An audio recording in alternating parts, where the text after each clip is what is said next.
በጠንካራ የትዳር መሰረት ውስጥ የባል ንቁ ሚና ምንድን ነው? አንደኛ፣ ስለ ጾታዊ እኩልነት ያለው አመለካከት ጤናማ መሆን አለበት። ምክንያቱም ባላችን ስለ ጾታዊ እኩልነት ያለው አመለካከት ጤናማ ካልሆነ ውሎ አድሮ ተጽዕኖ መፍጠሩ የማይቀር ነውና። ሁለተኛ፣ በትዳር ውስጥ ለሚደረገው የትኛውም አስተዋጽኦ ከሁለቱም አካል ምስጋና ወይም እውቅና መሰጣጣት አብሮነቱን ያጠናክረዋል። ይሄ ደግሞ ሰውኛ ማንነታችን የሚገልጽ ነው።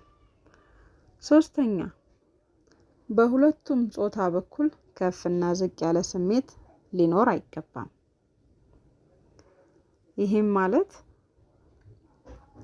በህይወት መንገዳችን በስራም ሆነ በየትኛውም ሁኔታ አንዱ ከፍ ያለ ሁኔታ ላይ ሌላውም ዝቅ ያለ ነገር ላይ ሊሆን ይችላል።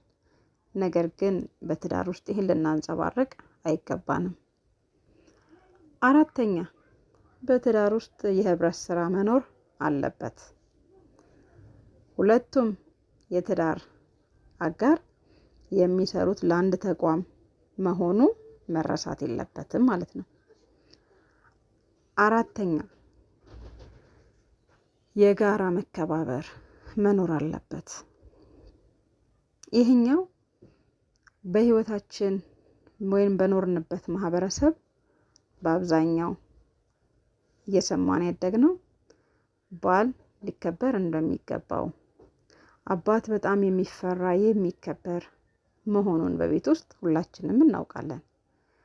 ነገር ግን ይሄ ብቻውን በቂ እንዳልሆነ ማስተዋል አለበት። ባል የጋራ መከባበር በጣም ወሳኝ ነው። አምስተኛ፣ በህይወት ዘመን ሁሉ የቀጠለ የጋራ መደጋገፍ፣ ጥሩ ረዳትና የቅርብ ጓደኛ መሆን ትዳሩ ሳይሰለች ረጅም ጉዞ እንዲጓዝ አቅም የሚሆን ነው።